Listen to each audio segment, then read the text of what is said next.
The Inner Temple, a Mystic Mandala podcast. Talks on meditation, healing, and the journey back to yourself. Welcome to the Inner Temple, a sacred space for meditation, healing, and spiritual reflection through guided meditations, soulful teachings, breathwork, and gentle wisdom. The talks on this show help you to quiet the mind, heal the heart, and return to the peace already within you. Whether you're navigating stress, anxiety, heartbreak, or spiritual awakening, each episode is an invitation to come home to yourself.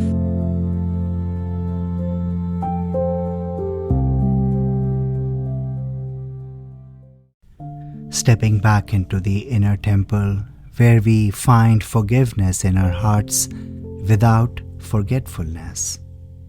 You know something? There is a quiet pressure in the spiritual world, in the spiritual community, almost like an unspoken commandment. And that tells you got to forgive quickly. You have to smile, to let go, to move on, and be the bigger person.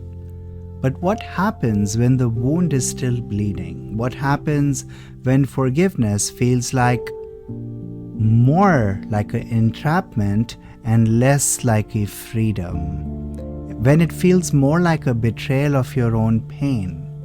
Today, we're not going to rush forgiveness. We're not going to pretend that the past didn't happen. We're going to explore something deeper, something more honest. How to forgive without forgetting. And it's really a myth, this whole thing about instant forgiveness. Somewhere along the way, forgiveness, I believe, got romanticized. It became this glowing, enlightened state where you rise above everything, untouched, serene, almost detached from being human. But real forgiveness is not clean. It is not linear. It is not something that you can put on Instagram and get away with it. It is messy, it is slow, and at times deeply inconvenient. Because forgiveness asks you to stand at the intersection of two truths. The first is, this hurt me deeply, an acknowledgement. And the second is, I no longer want to carry this hurt. And those two truths don't resolve overnight. They just don't. Let me share a Zen story. There were two monks walking together through the forest, and they came upon a river where a young woman stood, unable to cross. One monk, without hesitation, lifted her and carried her across. The other monk said nothing, but hours later, he exploded. How could you do that? We have taken vows not to touch women. The first monk smiled and replied, Brother, I put her down at the riverbank. Why are you still carrying her? Now, this is a beautiful story, but also a dangerous one when misunderstood. Because sometimes we hear it and think, oh, I should just put it down, I should let it go. But what if you can't?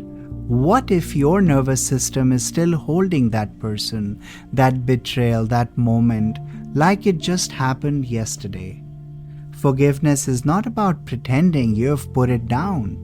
It's about learning how to put it down.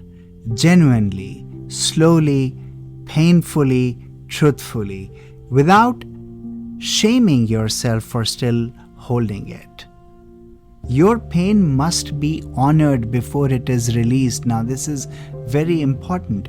There is a sort of violence, a quiet violence in spiritual bypassing. It sounds like wisdom, but it erases reality. When you say to yourself, everything happens for a reason, or just forgive and move on, don't live in the past, these phrases, while they are very well-intentioned, they can silence the part of you that is still hurting. And here is the deeper truth. What is not fully felt can never be fully forgiven. Forgiveness is not a mental decision, it is an emotional digestion. And digestion takes time, doesn't it? You don't rush a wound to heal by ignoring it.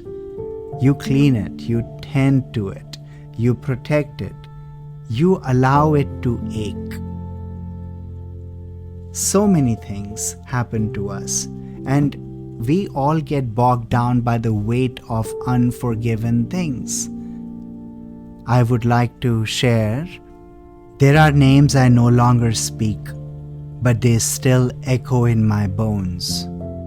There are doors I have closed, but I still remember the sound they made. Forgiveness is not forgetting the fire, it is learning for how not to burn each time you remember. Your forgiveness, my friend, is not reconciliation. Let's make something very clear now. Forgiveness does not mean allowing someone back into your life. You can forgive someone and still choose distance. You can release resentment and still honor boundaries. Forgiveness is internal. Reconciliation is relational. And confusing the two is where many people hurt themselves again and again. You don't have to reopen doors that led to your suffering. Your nervous system remembers. Even when your mind says, I forgive them, your body may still tense up. And that's because trauma is not just stored in thoughts, it lives in the nervous system. A voice, a smell, a certain time of the year, and suddenly you're back there. And I would tell you that this is not weakness, this is biology. So forgiveness cannot just be philosophical, it must be embodied. And it must include and pay close attention. It must include feeling the anger without becoming it, allowing grief without drowning in it, sitting with the discomfort without escaping it. History offers powerful examples of forgiveness that did not erase the truth. After immense suffering and injustice, so many societies have chosen truth and reconciliation over revenge. But notice the order here. Truth comes first, then the reconciliation, not the other way around. Forgiveness that skips the truth becomes denial. Let me say that again. Forgiveness that skips truth becomes denial. Forgiveness that honors truth becomes real transformation. I'd like to share a quote for you to sit with. Resentment is like drinking poison and then hoping it will kill your enemies. And this quote is often attributed to wise teachers across many traditions, because here's the nuance we often miss. Letting go of resentment is not about them. It never was. It's about you no longer poisoning your own inner world. However, you don't stop drinking poison by pretending it tastes sweet. You stop by acknowledging, this is harming me. Now, as I move forward with this very interesting topic and very close to my heart, I want to share with you 5 layers of forgiveness as it unfolds. The first layer is acknowledgement. You have to say and admit to yourself, this hurt me and it mattered. The second layer is emotional expression. Anger, sadness, confusion, allowing them space without judgment, because all of this is going to arise. The third layer is understanding, not justification, but seeing the humanity, the limitation, or even the ignorance of the other person without excusing their behavior. It happened, that's the truth. The fourth layer is release, gradually loosening the emotional charge. And the fifth is integration. The memory remains, but it no longer controls you. You will remember, and that's okay. Forgiveness without forgetting means you remember, but the memory no longer owns you. It becomes a chapter, not the entire story. You don't erase what happened, you change your relationship to it. The archives of the heart is where you access all of this. You say to yourself, I did not erase the past, I archived it. Not as a wound I must reopen, but as a lesson I have survived. The pages are still there, but no longer do they bleed. So do not resist forgiveness, because I do meet people who will ask the why. Why do we resist forgiveness? Sometimes we hold on to pain because it feels like justice. If I let this go, it means it didn't matter, and that's not true. Letting go does not erase significance. It simply ends the suffering loop.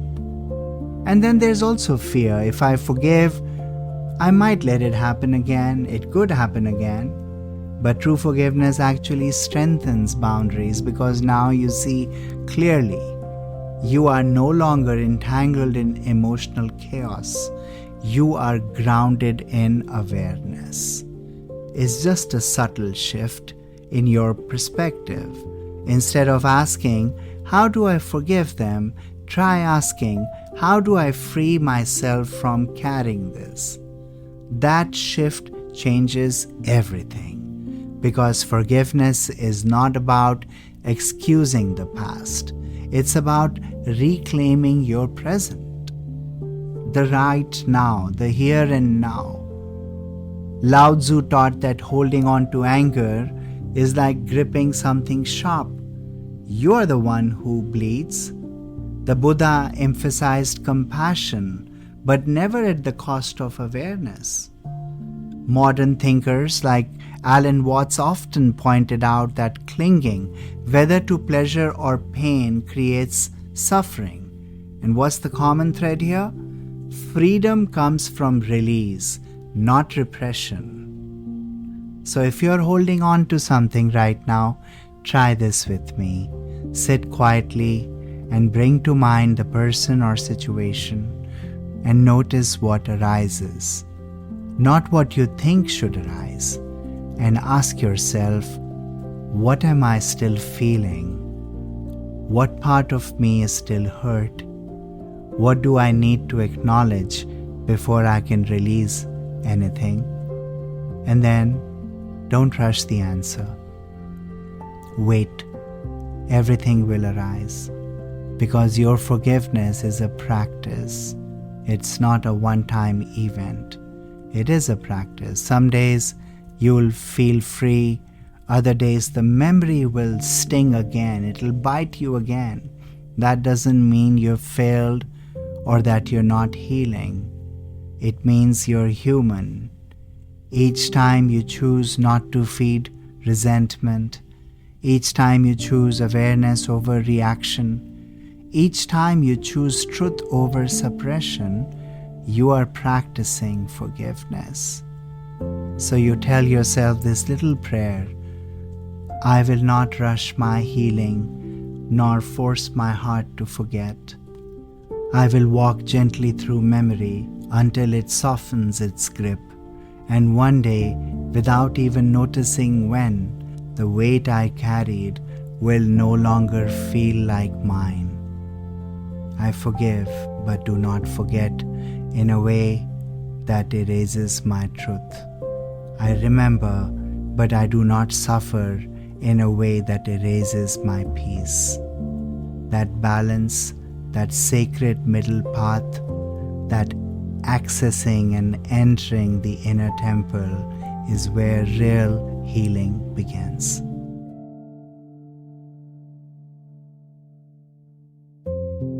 Thank you for listening to our show, The Inner Temple.